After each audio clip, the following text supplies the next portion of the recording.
Remus College. Prestigious in name but in reality a fortress of secrecy run by President Tiberius Thorne, a man who thought Wi-Fi was a government plot and smartphones were spying on his dreams. Outsiders were unwelcome and information was locked down tighter than a nuclear launch code. Thorne ruled from his wood-paneled office, issuing handwritten decrees and treating every decision like a state secret. The administration operated like a shadowy cabal, making even the simplest questions impossible to answer. Students quickly learned that the real skill at Remus was navigating the president's paranoia, not academic excellence. The college was less an institution of learning and more a surreal sitcom, with Thorne's technophobia infecting every corner. And just when it seemed it couldn't get stranger, it did. At Remus, academic standards were a joke. Grades weren't earned. They were negotiated through elaborate sob stories. Students discovered that a creative excuse was more valuable than any study session. Professors were pressured to pass everyone, no matter how flimsy the reason. The best students weren't the brightest, but the best storytellers. Academic rigor vanished, replaced by a culture where deadlines were optional and personal responsibility was a foreign concept. Diplomas became little more than proof of creative excuse-making. Remus was churning out graduates unprepared for reality, blissfully unaware of the disaster looming ahead. The easy ride was about to end. Faculty at Remus were reduced to emotional support staff, their expertise ignored and their authority stripped away. Morale plummeted as professors were told to pass students or face consequences. The best educators fled, replaced by desperate newcomers or those naive enough to think they could fix the system. Departments became hollow shells, and collegiality gave way to suspicion and resentment. Job security was a joke. One day you were a chair, the next you were in a storage closet. The president's secretive rule turned the college into a toxic, crumbling mess. The foundations were rotting and collapse was inevitable. The end was near.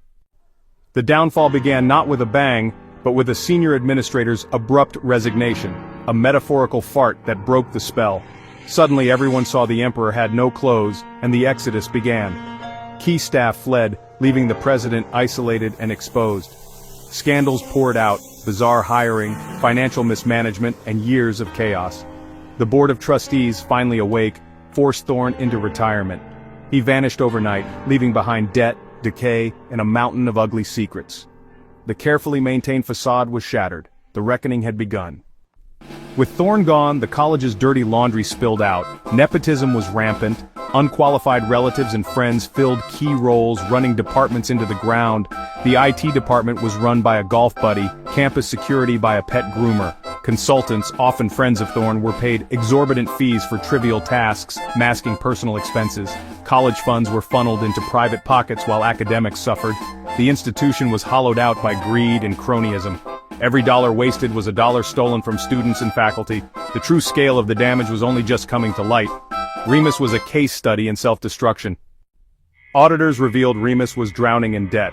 The interim administration launched a desperate fire sale. Programs slashed, assets sold, even the president's luxury car auctioned off. Beloved departments vanished overnight. Faculty and staff were laid off en masse. The campus became a ghost town, its community shattered. Even with drastic cuts, the debt was overwhelming. The college's reputation was in ruins, scaring away new students. Applications plummeted, trapping Remus in a vicious cycle. The institution teetered on the brink of collapse, a legacy destroyed by greed and incompetence. Enter Dr. Evelyn Reed, the new president, greeted with wary hope. She promised transparency and shared governance, revealing the full extent of the disaster. But talk was cheap, and trust was in short supply. The challenges were immense: rebuilding trust, restoring academic integrity, and convincing students Remus was worth saving. Reed faced a Herculean task, reviving a college on life support. Could she pull off a miracle, or was Remus doomed to become a cautionary tale? The future was uncertain, the wounds ran deep. July 28, 2025. Remus College stands at a crossroads. Will this be a comeback story or the final act? Only time will tell.